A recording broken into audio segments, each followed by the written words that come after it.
Ladies and gentlemen, boys and girls, welcome back to another rousing rendition of my favorite show and hopefully yours soon, the Brethren Podcast. That's bread spelled Breadren, Brethren, because we always talking about our bread and we always getting bread.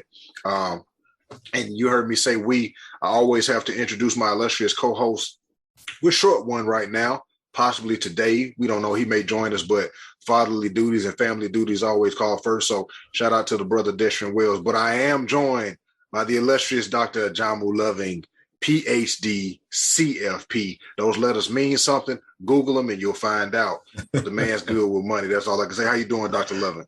Well, hello there, A&J. How you doing, brother?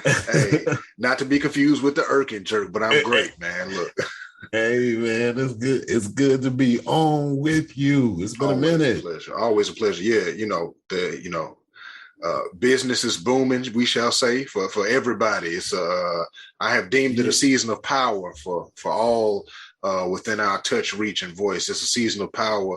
You know what I love to see us prosper. What is that? I love the fact that as evidence of that power, we are on right now because there were fans and supporters who said and demanded, quite frankly, that we come on. So much so that even without our third ready to go, we said, you know what, we better do this. Got to give them because something. Hey, we gotta put. Hey, they came to see us. Ain't none of us Otis. They just. And for those people, we definitely appreciate y'all. We just call that external accountability. That's it. Because as a producer of this podcast, I will say it is tough time wrangling people who are busy, including myself. And so we heard the calls and the cries, and we are here to answer that. And hopefully we don't disappoint. But in typical Brethren fashion, we don't like to have these conversations without libations, so that we have no limitations on telling you all the truth. So Dr. Lovin, what are you sipping on today? I'm thinking of my homeland from my grandmother's side, and I'm drinking this Broken Thorn Kentucky Straight Bourbon Whiskey. Well, would you look on at that? The rocks? Well, would you look at that? Would you look at that? I'm here. They won't see this one. We're not releasing the video of this one. But I am drinking out of my Tuskegee Airmen. I see it though. Receptacle, shot glass. But I'm also paying homage to Kentucky. I have a few horses that are residing there. Maker's Mark 46. So you know what? Excusez-moi. We're both in the land. We're both in the land of bluegrass and fried chicken today. Oh yeah, that's right. Put hot sauce on my escargot. Of course. I appreciate that. But in typical Brethren fashion, cheers to a wonderful conversation. Bread being baked and crumbs being dropped, and hopefully people can enjoy both of them. Cheers. Cheers, brother.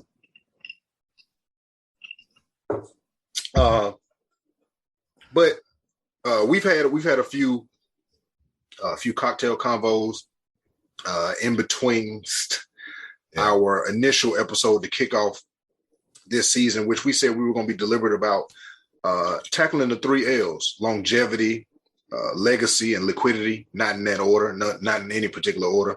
Yeah. And the first episode, we tackled legacy, and I think we did a wonderful job. If you have not heard that episode, please go back and listen to it. So today, I did want to go ahead and look at the longevity of things because in my brief and hasty prep for this episode, y'all know we like to be organic. We don't like to plan. Doc don't even know what we're talking about. He's finding out real time right now, live. This is what is happening. That we're going to talk about longevity. Okay. But I looked up the definition of longevity, and what surprised me kind of sort of is, when we say longevity, I get a sense of what we're already talking about, right? I'm thinking of what I found out is kind of humans' secondary definition of it that's not really recognized. But longevity, according to Merriam-Webster, is long duration of individual life and long continuance, permanence, or durability, but it's mostly always in terms of life, like your actual life expectancy. But as humans, we have taken it to also be to describe the useful, quote unquote, life of things, right? But I know for us, when we speak longevity, we're speaking in terms, honestly, also, it rolls into legacy. But Doc, if you will, in your eloquent way, help us to really embrace what longevity means, what you think it means, even to yourself, or what you think it should mean in terms of our conversations. Well, you know what? I don't want to restate the definition, but it's kind of dead on. Longevity is the life of someone or something or some being or some idea. Things tend to go through some development phase where they are, in their infancy, and then they spring up and have some resiliency, and then that idea takes hold, and it eventually sometimes dominates, and it can do that for a period of time, and then at some point, civilizations change, and those ideas fade.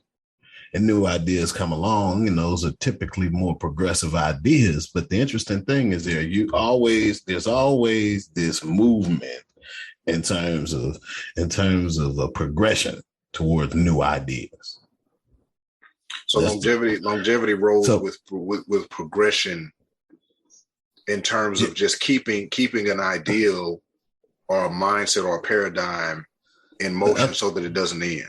I think that all humans are aware of their mortality and become more aware the longer they live and the more they see. And I'll say, as a person who's reached the age that I have and who's now had to bury, a stepfather, that type of thing, you start to see some different things that shape your view of mortality. They make you recognize time differently. They make you operate with a certain urgency. And so that when you think about longevity is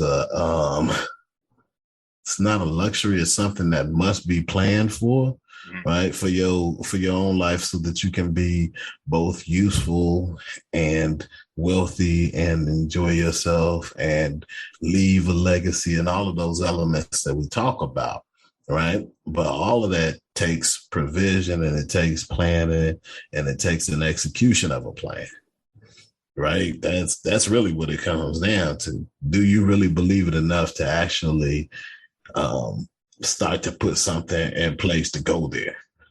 Right.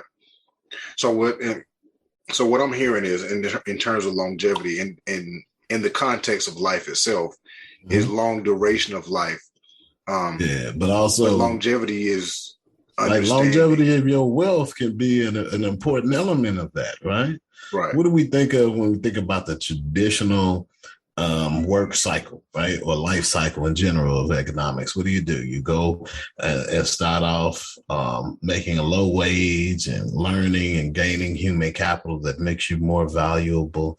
And eventually you hit a wage where now you can earn more than you need to spend to maintain a good quality of life, and you can save and you can invest and you can leverage yourself and you can move forward. And then at some point you recognize, hey, I want to be able to sit and put my feet in the pool and not have to worry about this next report or what is going to happen overnight in China, right? And what do? You go ahead and you decide to sit down and you start to look at how you can live and the level of comfort you can have based on the assets you've acquired and the investments you've made and the returns those have had and how well you've performed over time, because you've been a solid steward of the funds that you had, and you made those funds work as hard for you as you had to work for them, twice as hard, because they don't need to sleep. Those types of things. And so when you apply that type of discipline to what you're doing, you can't be surprised when you end up in a good place. So let me be madcap, I think. Can I be so bold as to say that longevity can also be described as immediate legacy? Because I know, when we talked about can legacy, you leave a about legacy if you have not planned for your long-term self? Can you really, do you really, other than saying I'm going to end my life prematurely, you can't say with any absolute certainty that you'll be able to leave anything for anybody if you have not adequately provided for yourself. you need Because longevity to get legacy. you see, it feeds into it. Mm-hmm. I see people all the time talking about like, oh, I want a 529 plan because see, I messed up my life. I got all these student loans and I didn't do what I was supposed to do and they in default. So I'm thinking about my kid. I don't want them to go through that. So I'm gonna set up a 529 plan so that now they could be in a position where I start taking care of their college. And all I can say, and I've said this before to these people, is like, that is a beautiful place for you to, to think about your kid, right? Like, because I understand that I have my own daughter, right? I want the absolute best for her too. So I understand that feeling that every parent has, that I want to do what's absolutely best for her, no matter what. And hey, we will kill ourselves. That, man, how many times have you watched a movie? My brother. How many times have you watched a movie that is not a movie that you wanted to watch because a young person wanted you to watch it? And not only did she want to watch the movie, she wanted you to watch it next to her. Hey, let me tell you something, man. I have seen the movie Encanto 1,357 times. Do you talk about Bruno? Look, at this point, we talking about it. At this point, we talking about Bruno. Bruno got to be exposed. Look, I didn't heard it all. Whenever we get in my car, we immediately have to play it, and to the point that if she gets in her Nana's car, Tia's car, her mama's car, and they don't have it, she's like, well, why not? Because Daddy's car plays. We don't talk about Bruno. Listen, that song has longevity. There you go. It's got legacy. It's got all the elements that we're talking about, man. But I like that. So far we've already established subconsciously that you really have to balance the focus on each L, on each one of these legs of this tripod that we call in a stool, and a foundation of liquidity, longevity, and legacy. Because if you focus so much on the legacy, you have no longevity. You'll burn yourself out trying to prepare for the future, that you have nothing in place for when you finally get a break to chill out. And it's like, well, you know what? I don't even have nothing set aside for myself, but my future straight, which is cool. But if there's one thing that I've learned, man, is like, so much of what we leave behind is not just the material, right? It's how you lived, right? And if you lived with passion, and if you live with love, and you live real, then the people who you cared about saw that, and they were able to see an authentic life lived, right? You showed them that. And you showed them that they could do that, and they could be themselves, and they could be loved, and they could be desired, and they could be successful, and they could be themselves, right? Like, that is an example, because people remember some of what you say, but man, when you live your life like that, and you're not, lying to yourself, remember what you and lying to other people, and you being real, then it shows. Yeah, man. I remember exactly what you do. It'd be like, he always said this, but he was doing this. Yeah. And you think about it, you can be those people who are drinkers, and they're like, you don't never need to do this. How many people have you seen? They're the uncle doing all the drugs, and don't you never? Now, like, I will admit, if you see that example and it's like, I should do well. Look, man, there are some examples you should see and definitely not follow. Some examples you see, you like, but But you make it look like, fun. right. But when some I of them examples, you like, hey, I don't need to do that what? at all. You know what I don't like as a grown man? I don't like a balloon over like the little drain on the side of the street. I don't like that. I'm a grown man. It has you terrified. I'm a grown man.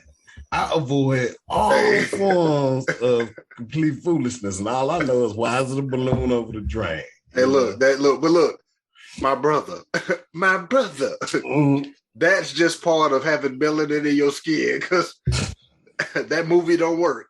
Mm-mm. Otherwise. And if you know what I know, you know. Is it? Look, if Dr. Ajamu Loving is in that movie as a child, even that movie doesn't go the same. Why? Why is the question that comes to mind? Why even? Sir, it's raining. We ain't going outside in the rain. Your mama not letting you do that. Let's just be real about it. We can take that to a whole tangent. Right. Grass stains alone. Off the strength of that, just in the beginning. You're not going outside no more for the week. The longevity of your outside career has been you are now grounded. I wonder if kids still get whoopings for grass stains.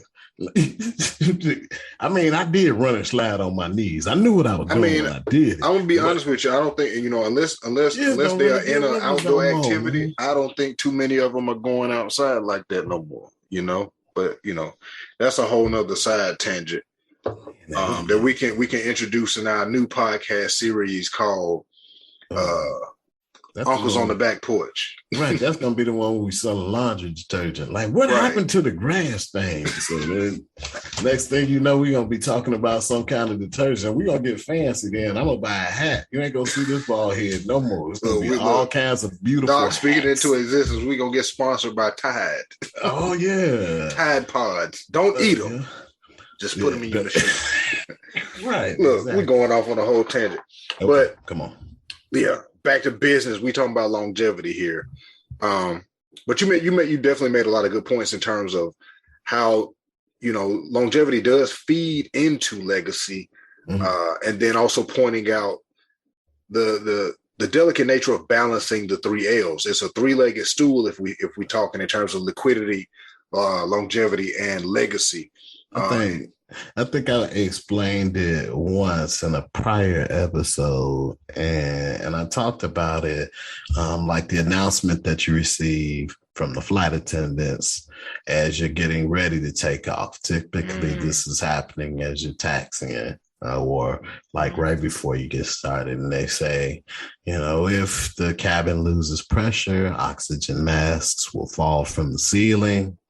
Secure the oxygen mask around your nose and mouth, and around in the back of your head, and breathe deeply, and oxygen will flow through the mask.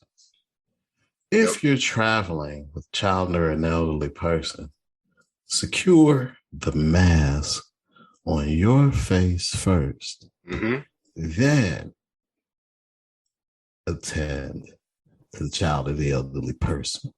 Let's be honest about it. You could focus so much on legacy that you in turn you sabotage your retirement. There's no you sabotage your longevity even. You so focused on the future and grinding and grinding and grinding. That's why, I got to a point a while ago, some years ago, where I stopped using the word grind.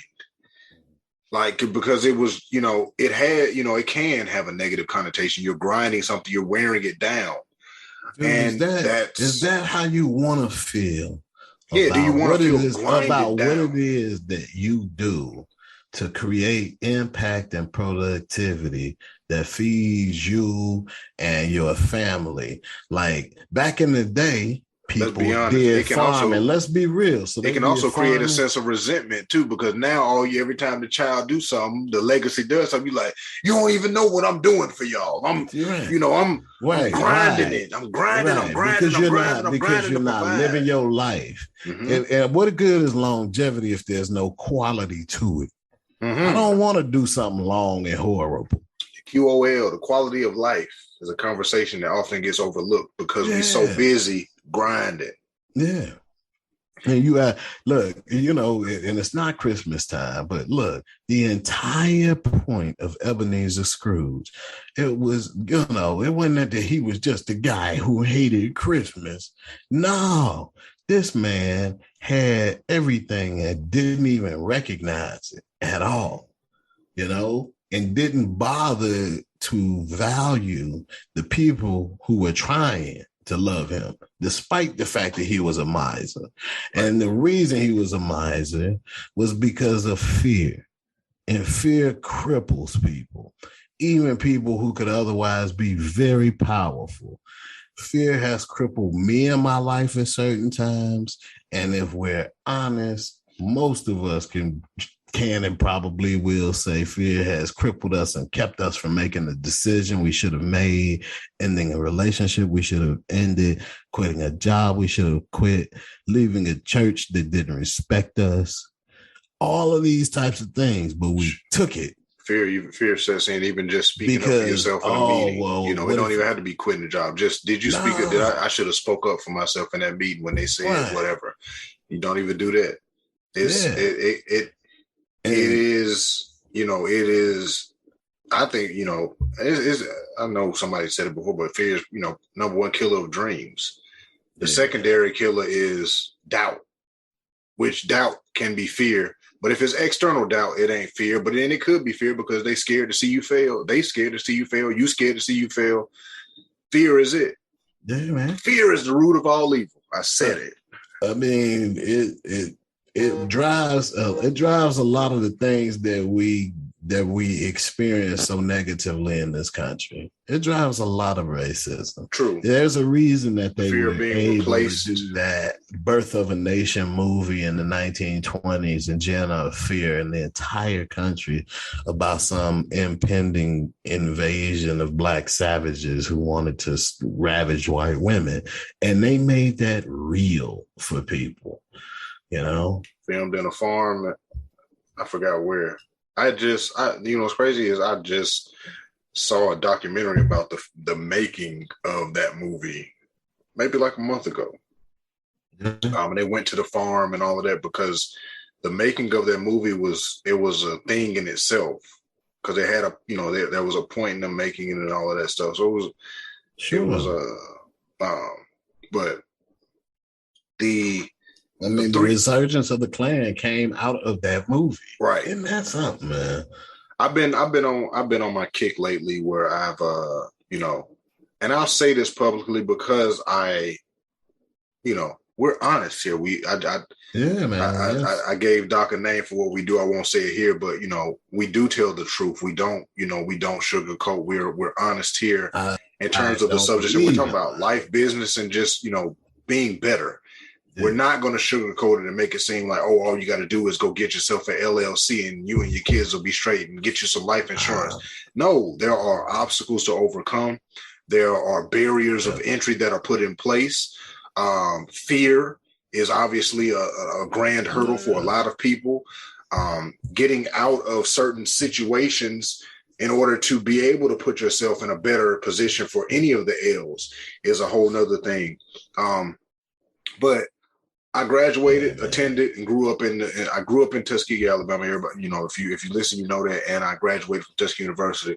What? And I never. Did you? I did. Okay. I didn't know if they knew it or not. And Doc is, an alumnus of Morehouse College.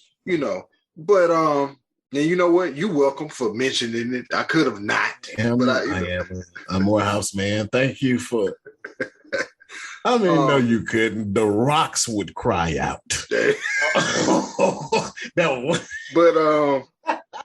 But I had never actually fully read Up From Slavery. And, if you ask a lot of alumni, most of us probably didn't, unless you were what do you call it? Like people who like books. Bibliophiles, people who just like reading books, or the studious students who read it because it was, you did have to do a project at some point. I don't know if they still do. You had to do a project, book report on Up From Slavery. So, unless you were those, you found your Cliff Notes and you went on about your business, much like I. But I recently took a few road trips that were going to be more than an hour or two. So I got the audiobook and I listened to it. And I listened to Up From Slavery, Souls of Black Folk by W.E.B. Du Bois, the narrative and the life and times and the narrative of Frederick Douglass. I think I'm saying the name of the book wrong, but that, but just kind of, getting into the historical context of who I consider people who overcame much more than what I perceive that we ever have to in our lifetimes, right? Absolutely. Booker T. Washington had to sleep on the streets of Hampton because, he had nowhere to stay and he couldn't afford to not Hampton. He slept on the streets in Norfolk, I want to say. Yeah. I can't remember. And anytime I fell asleep on the streets, it was my own fault. Correct. He had no choice. You know what I'm saying? And that's the context in which I started viewing these books, man. And just seeing like, okay, there has been progression, but absolutely, what? It's been leaps and bounds, but at the same time, it's like my dad has always said something to me throughout life. It's not his own. I'm pretty sure everybody else has said it, but my dad always said, "Same soup, different bowl." Right? Oh. It's like the bowl has gotten much better. It was hands, then it went to paper, then it went to styrofoam, then it went to plastic. And now, some of us are drinking out of, silver bowls, gold bowls, antique china bowls, but it's still the same soup. They've taken what they wanted from it, and this is what's left in the bottom of the pot, and we still eating it. We're eating it off of fancier dishes, and that's all it is. But at the same time, that context is needed, right? When it comes to trying to, truly understand what you're going to leave behind. Like when we think of the legacy of, of Booker T. Washington or W.E.B. Du Bois, or Frederick Douglass, their names still ring bells, but not like they should. And then we think of the longevity of it. A lot of these people, their life expectancy wasn't long in those times, right? Yeah. Booker T. Washington, their works. Yeah, because they worked so hard. Booker T. Washington literally died traveling. Like he said, "Take me back to Tuskegee so I can die at home," because he was exhausted, right? So you think about and you look at a lot of people who move for a cause of longevity and a cause of legacy, and who are not of themselves, who give freely of themselves, and their youth gets taken away because they're so focused on the future. And people say it gets taken away, but it's just shaped. Everybody has their own youth, and they have their own experiences, and they have their own glide path of maturity, and different things are going to be expected of us based upon our different competencies and our different strengths and our different desires, And so for some people, they just have some things that require laser-like focus from an early age. And they're able to maintain that because even from almost their infancy, their very being knows its purpose. And all they do is draw closer to it as time moves along. Then there's others of us like me who can find something and it's shiny. Hey. And it looks good. Oh, here we go. Distraction. And now when I see it though, my distraction becomes my focus. Unfortunately, this is my curse. Me admitting my things here. This is now my E.T. Eric Thomas. He mentioned it in one of his talks. He called it like shiny metal, something like that. Shiny something. Where it's like you see your distraction and that becomes your focus now. Yeah. I'm the same way. My wife has pointed out to me. She'll be like, you come up with an idea and you set on it. Like if I think I got an amazing restaurant idea, I'm going to spend the next 2 days really planning it out, whether I got the capital for it, the local, I'm just, I get kind of laser focused on it. Yeah. But, in terms of people like us, I think where it works is because we'll take and put a lot of pre-work into it. Yeah. And get that and put that down on paper And, and then we go off to something else that was more online or what we're doing this. And then if we need to, we like, you know what? I thought about that, a couple of months ago. Here we go. Let me check my Rolodex of ideas. Like creation is not just a smoothly continuous process. I wish it's not finite either. It's not finite. No. And so for some people it can be, they can regiment things a little bit better than I can. But like for me, people, if you watched me, you might go crazy. Because I'll look down, I'll type like 4 words, and then I got to get up and walk around. I got to go to the bathroom. I need a glass of water. I need a cup of coffee. I need to sit down, go back. All right, talk to somebody. The mind has to move. Right. And then next thing you know, I'll go and get something, and somebody will say something as I'm walking to somewhere else. And then it'll trigger something, and I'll immediately turn around, go back to my keyboard there. Blah, blah, blah, blah, blah, blah. Yeah. 10 pages, right? That's the crazy way that I work. But if you know how you work, then you can structure your life in a way that you can still win. Right. And that's what we're talking about at the end of the day, is like setting up winning ways for yourself. And so as much as our conversation can meander, the fact is longevity is about being organized enough and prioritizing yourself enough to provide for yourself, right? And recognizing that provision is not just for you, but it's also what facilitates legacy. Because if you haven't provided for yourself, then everything, even if you're not in a position that you say, oh, I don't want you guys spending this money on me. The fact is the money's going to be spent. In order for you to qualify for a Medicaid bed, you have to be indigent. So your assets will be spent down. And then at that point, you can use the government assets. And then, I mean, that's just how it's designed. Why would you want to plan for that particular type of future when you have assets, when you have the ability to try to head some of these things off ahead of time? Right. Make sure that you have some type of long-term care insurance, especially if it's easy to acquire through some group coverage at your job. Okay, fine. Once you get to a certain age, it makes sense to do it in many cases. And I always encourage people, because this is what a proven professional does, to talk to an actual certified financial planner that can look at your situation. Ooh, did you hear it? CFP. Certified financial planner.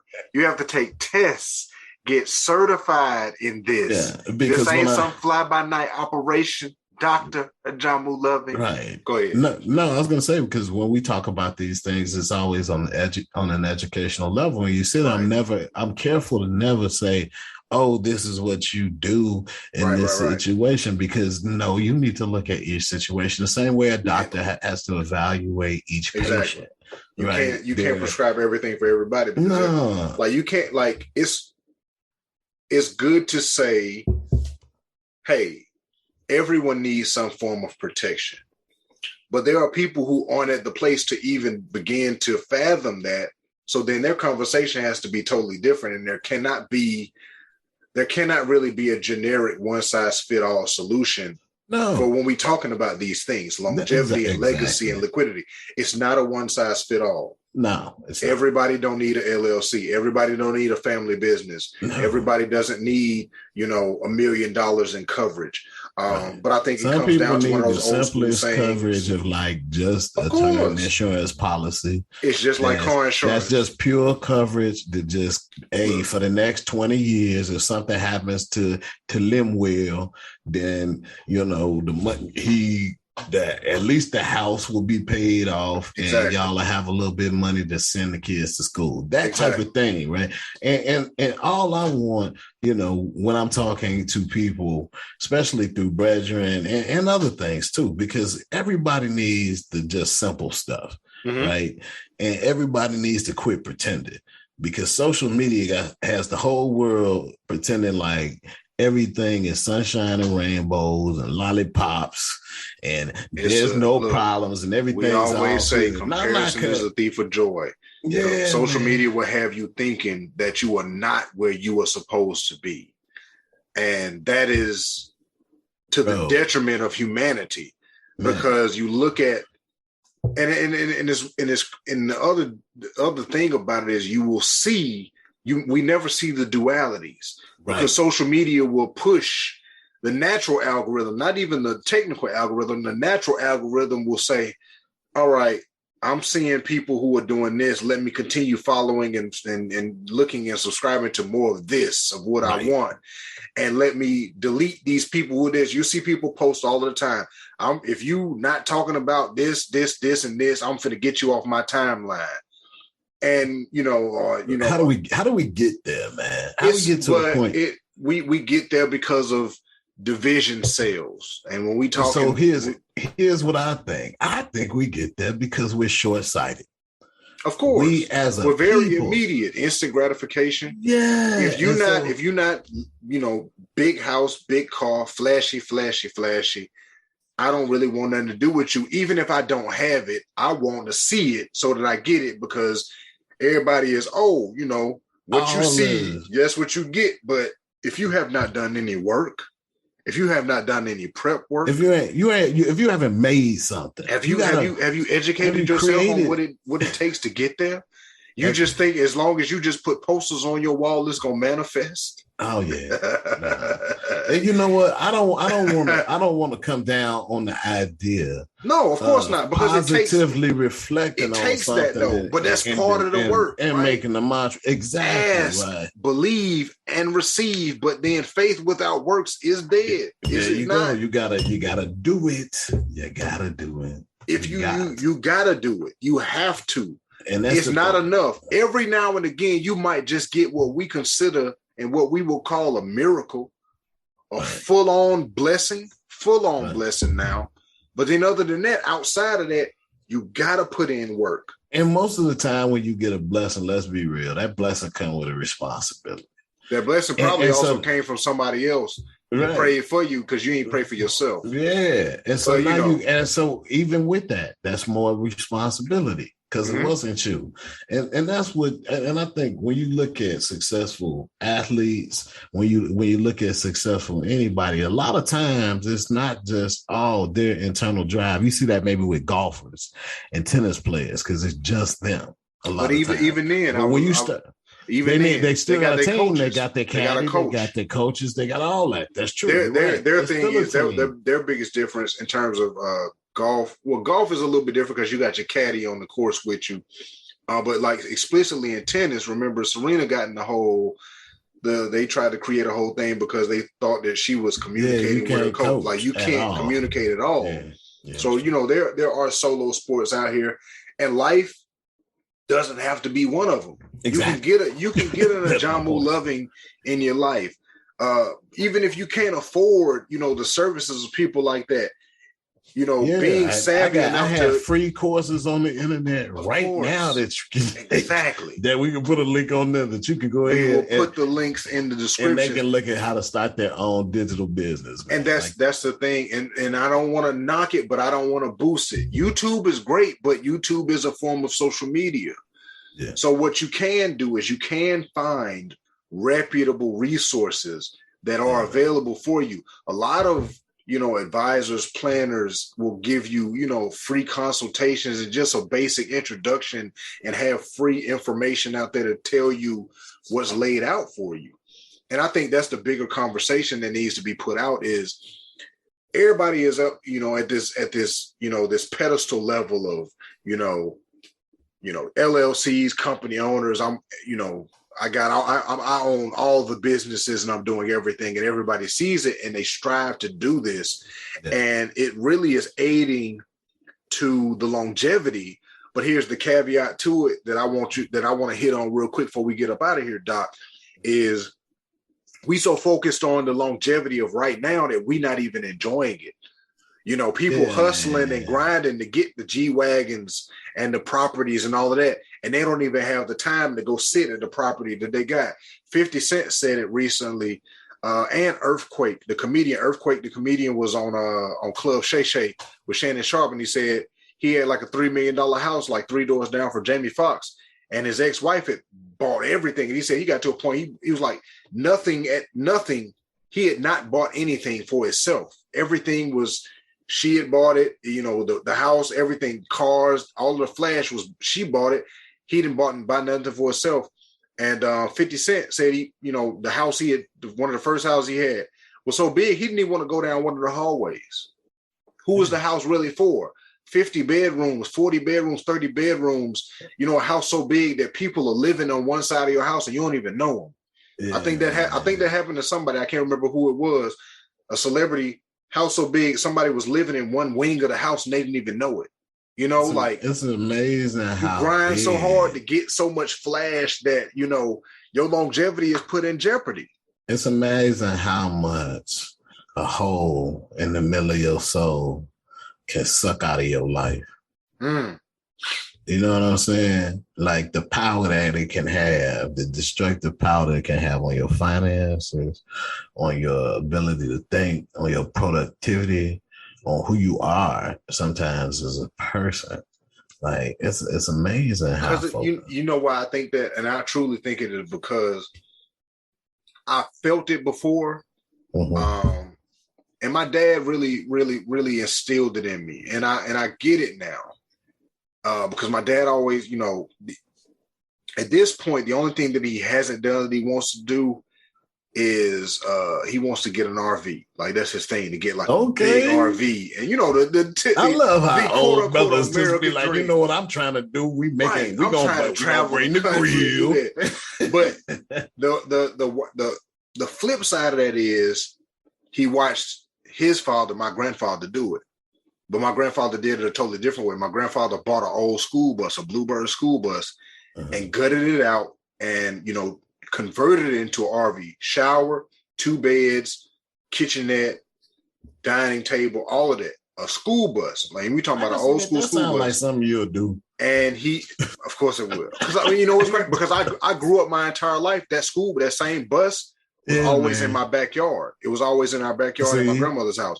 But he did it and he went deep sea fishing, the Pensacola, Mobile area all the time. He drove that. So my dad grew up seeing that. So he realized that's part of the longevity that aids into your legacy, where it's like, I know that travel is possible because my mother and father, took us places every summer. Every summer we went on trips, and that included going to museums and theme parks and all of the stuff. So I know it's possible. So that's part of the longevity that feeds into the legacy, where it's like, hey, whatever you want, whatever you see in the legacy, you can do it now to make it more tangible and feasible for your legacy. Correct. And it doesn't have to, live. You can live life in the moment and not, fall off schedule or fall off track.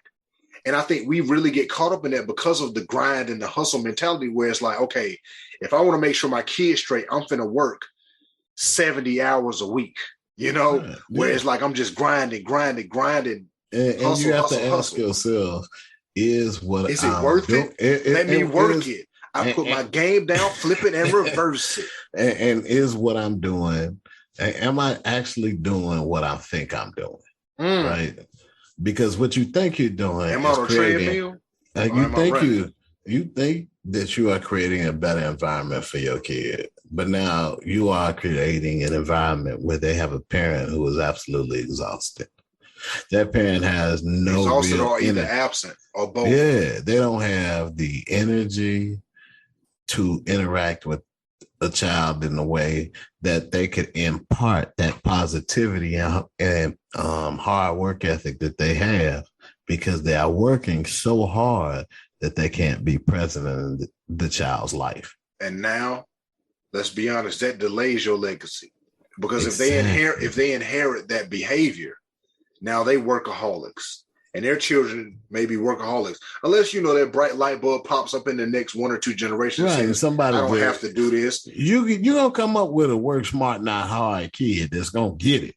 Right. Start to use the tools around a bit. Like why lose the opportunity that you have to actually enjoy your life leverage the tools around you, get better so that you can be what it is you want to be, and have fun while you're doing it. Like that right there, that's what life is about. And that's what most people want. If they're honest, they want to be able to do what it is that they feel like they've been put here to do. And they want to be appreciated for it. And they want to be paid for it. And they want to be able to live comfortably having done it. Right? That's what most people want in their life. And so when you start thinking about how you make provision for that, it's about understanding all of the cash flows that make that work. And it doesn't sound glamorous because it isn't. It's just flat out ridiculously boring arithmetic. It's that meme where the guy got the numbers floating around his head, just counting his fingers and everything. It's a bunch of numbers, and if you don't enjoy that, it's not an enjoyable experience, but right, it is necessary. And the great thing about it is that they're professionals who can help you, and the good ones are going to talk to you about who are going to talk to you precisely about what it is you want to accomplish.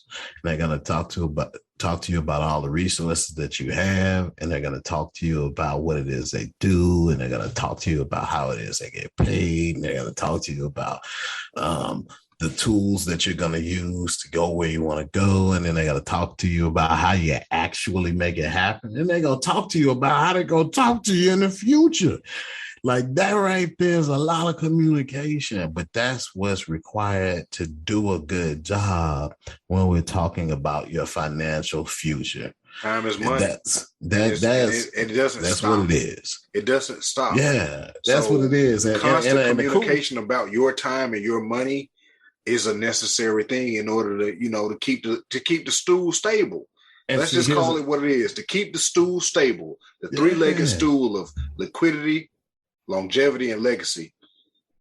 Constant communication is going to be it. And what's wild is, throughout year, I've been a couple of years in marriage and just having, different relationships, intimate relationships, friendship relationships, business relationships, just relationships in general. And anytime you're dealing with people, this is the human experience. Whenever you're dealing with people, is truly understanding the power of constant and consistent and concise communication. Yeah. It is a thing.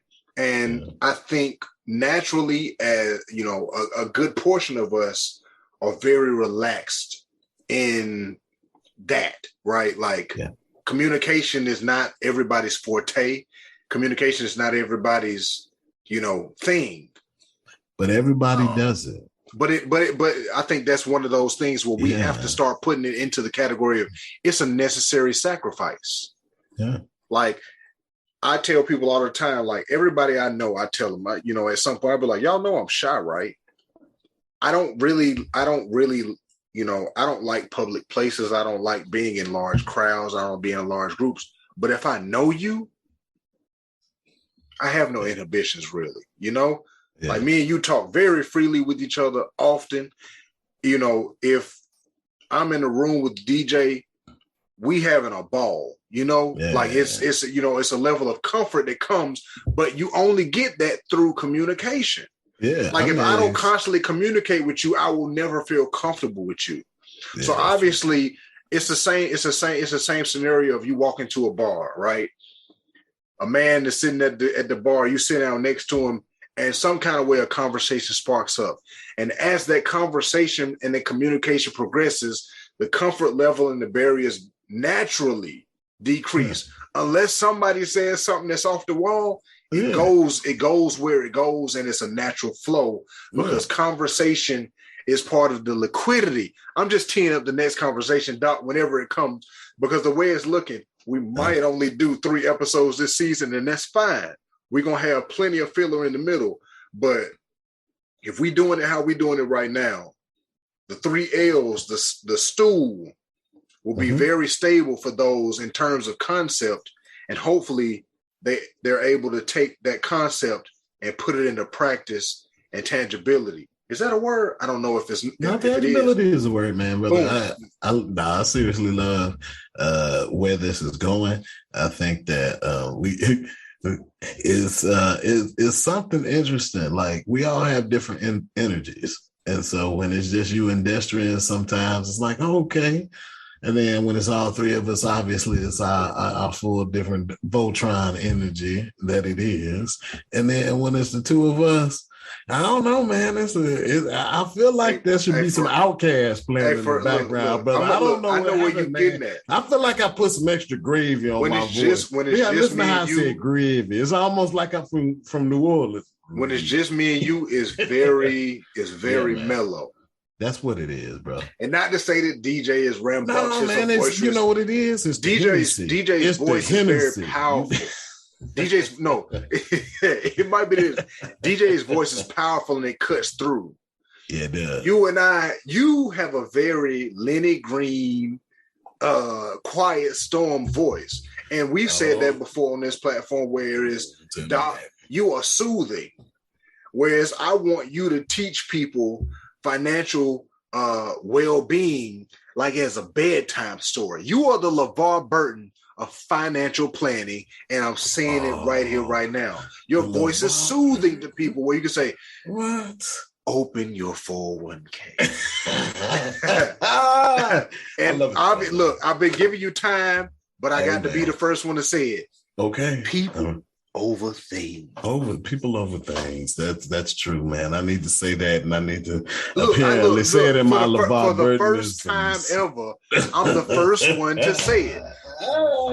I'm the first person besides you to say it first on the episode ever. You realize that because you know what, we live with so much of it.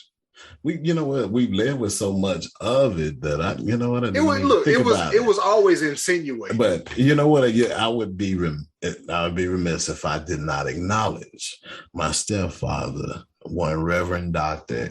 Eddie Linwood Knox Jr., who was the man who instituted the people are more important than things in our household and life. And anytime we had arguments, the time that my sister Val cracked the egg over my head because I had stacked all of the eggs in the refrigerator, and then she opened the refrigerator and the egg fell out. And then she was like, that's your fault for stacking them like that. And I was like, it's your fault for slamming the refrigerator all open like a gorilla. And I shouldn't have said that. She's like, I'll take this egg and crack it on your head. I gotta get this out, my brother. I said, you ain't gonna crack nothing on my head. But she was right. She did crack it on my head. And then my stepfather was like, wash it out. And so then, listen to this. Let me tell you about the near waterboarding incident. Because he said, now you're going to wash it out of his head. So you're going to take a person to just crack the egg on my head and tell them to hold my face underwater like this as a punishment for them? I love this man, but I'm just saying his judgment on this particular case was questionable at best, right? Because she was looking way too happy at the prospect to hold my head at the water. I was like, no, I'm going to go ahead and wash it out of my own head. Got it. But he always said at that moment and other moments when we went in and got into it, he said, people are more important than things. You got to take care of each other. You got to love each other. You got to pray with each other. You got to pray for each other. And he would pray with us and do so constantly. And that type of thing trains your spirit. And that's useful for just living in general and making it through whatever's going to come through life and try to kneecap you and beat you down, which is what it happens. You know what I mean? But you gotta have some resiliency And so you got to be able to turn to something. And that's why we're here, to give you one more additional thing to turn to show you that we love you, that we're going to put something out here that you can use, that you can use to feed your soul and feel a little bit of good when everything might not be going great. And we're going to put that salt on your grits with the cheddar cheese, if that's what you like. And you know what? We willing like to put I'm going to put the sugar on it. You know what? If you want, you know what? If you want sugar, baby, put it on there. Yeah, I'm going to treat you like a grandmama. Baby, you go ahead. We're going to put some sugar on there now. We're going to look at you. We're going to look at you a little funny. Hey, man, no, she ain't quite right. That's all right, but that's okay. I'm gonna go ahead and let you put that sugar on there. You can put the maple syrup or put the K-Row on it. You do whatever you want to with the grits. That's my point is like, hey, we love y'all and thank you for making us get on up and get off our elbows and get out here and talk to you. And we're gonna make sure we do more of that. Truth has never been spoken more truer than now. I don't know. That sounds like there's some Shakespeare. But I appreciate you, Doc, for taking this ride with me. I appreciate for everybody who holds and has held us accountable to this point. Like we said, we can admit that we probably did get caught up in a little bit of the legacy at this point. Probably got caught up in a little bit of the longevity too. And snap back to reality. Oops, there goes gravity. There you go. So it is what it is, and we appreciate. We got to pour that liquid. Hey, the car don't run without gas, and guess what? If you ain't got no oil, it still ain't gonna run. So it's several fluids that take it. The fluid will make you do it. That's what they told me. Hey, man, when the car don't run, it ain't no fun. Mm-hmm. Can't nobody get no ride. That's right, man. We going in the full jive mode up in here. Full jive let me do it. I'll show them how. Let the turkeys tell the chickens how to fly, and neither one of them got a dog in the fight. And ain't no gravy till the Navy get wavy. Like, wait a minute, what does that mean? As you can tell, ladies and gentlemen, we have just stepped into Superfly. What's crazy is I watched that movie last night, so the talk is heavy on my heart. Oh man, brother, I enjoy talking to you. This has been quite the evening. Thank you, and thank y'all for listening. The beautiful part about this whole conversation is we would have that without recording, and we hit record because Doc said you need to hit record at some point. That's the honest truth. The only thing is, obviously.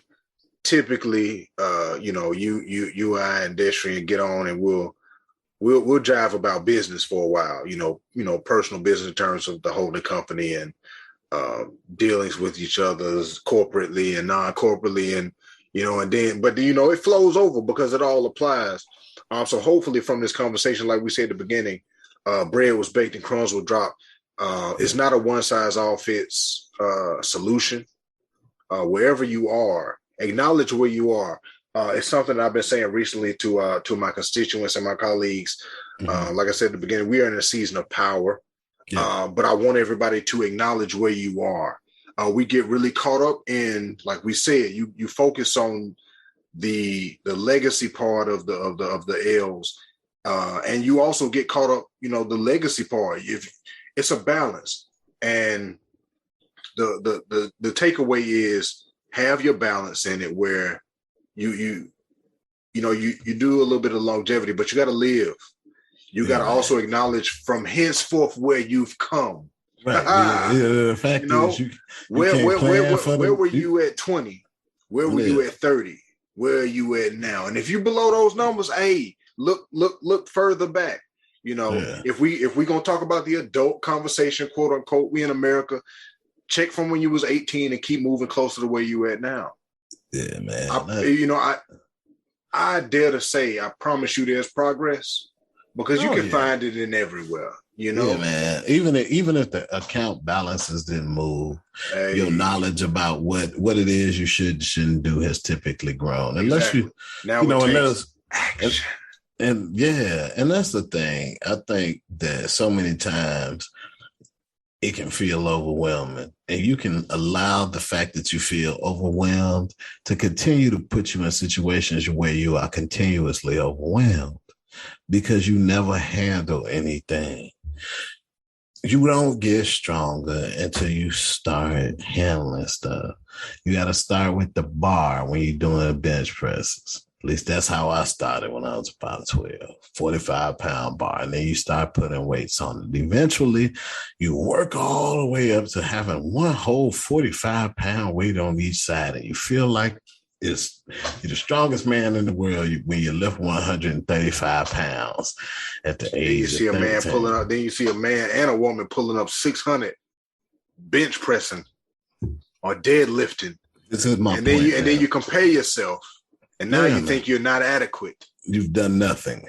You've done nothing. You like, And that's ridiculous because that was probably one of the biggest triumphs in my life at that time. And it kept me and it keeps me still engaged in the idea and the activity of lifting weights and building up my musculature in order to feel comfortable in life. And my point is that positivity, it comes from cultivating habits that are likely to lead to real productive outcomes for you.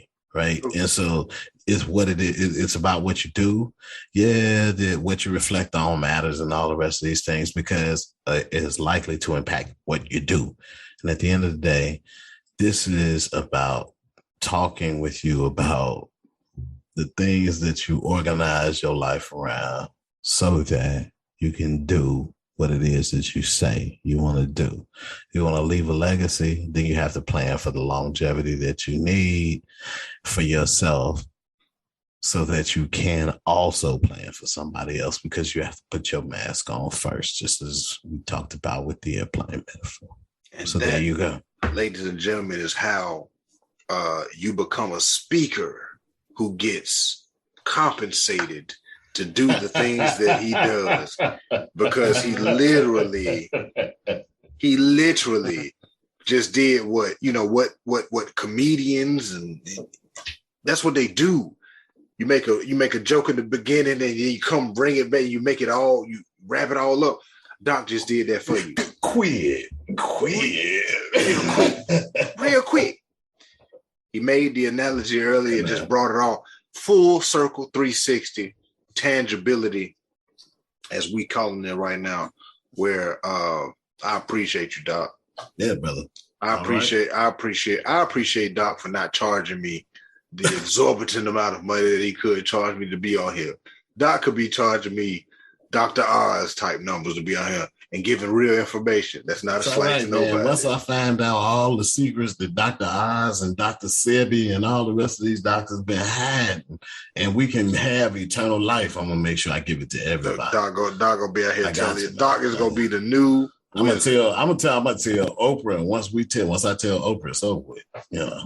We be on the favorite things. We in the book club, and we're gonna be on the Christmas catalog. It's over with. We in the book club. Look at me, man. I already got this white beard. I am built for the Oprah Christmas catalog. The Black Santa Claus. Look at me. Harold Melvin and the Blue Note said, "If you don't know me by now, you will never, never, never know me." Man, we better close this thing down. No, we will. I'm doing it now. I'm doing it now because you made your point. You brought it full circle, and I appreciate it. Like I said, I appreciate you for taking me this journey, journey with me. Shout out to Brother Deshaun Wells who couldn't be with us today because we love you, bro. Family calls, and it's a real thing. It's a real thing, and that's one of the things that we vowed and I vowed to make sure that we kept whole. Well, this wouldn't become a job for us. This wouldn't become a task for us. This wouldn't become a hindrance. This would be something that we thoroughly, continuously, longevitatively. Add them syllables, brother. Add those. We will always enjoy this. Because it's just a genuine conversation between friends, business colleagues, associates, and all of the like. And I appreciate each one of you for always maintaining that integrity. So with that being said, This has been the Brethren Podcast. I think episode 2 of season 6. We talked about longevity. Please go back and listen to episode 1. Eventually, we'll do episode 3. Our seasons have no limits. It could be anytime. Our episodes have no limits. We could pop in on Thursday. Right. We might drop episode 3 tomorrow. Fool around, be right after Bible study. Hey, look. And I might wear a hat too. If Doc comes up for June 11th, man, we end up all at Belmont together. Whoo, buddy. Hey, brother, wait y'all till will get a live episode from a horse race with suits on. Wait till I get my church fan. It's gonna be tremendous. I'm coming out there with the heavy church fan. Hey, listen. I'm doing my thing, brother. Make sure you are following us on all of our individual and collective social medias. You can find Dr. Ajamu Loving at Dr. Ajamu Loving on Instagram. Find him at Dr. Ajamu Loving on Money and You on Facebook. But if you find Instagram, you can find it all. You can find Deshaun Wells at dwellsconsulting.com. You can find him on Instagram at Empower, Engage, Execute. You can find me, AJ, at 248MMBB on Instagram. If you can find it, you can find everything else. I don't know why we're really going to Instagram. I think it's because of the video portions, but you can find the Brethren Podcast on Facebook at Brethren Podcast Series. Remember this, Brethren, spelled bread, BREADREN, because we're always talking about our bread and we're always getting bread. But hopefully this episode has been helpful. If not helpful, hopefully it's been happy. It's brought you a little bit of joy. It's brought a smile to your face. And hopefully your day wasn't dreary, so I just gave you an extra smile to give you an extra life in the game of life. AJ Woodson and Dr. Ajamu Loving, PhD, CFP, those letters mean something. We'll catch you on the next time. We love y'all and there's nothing you can do about it. Peace.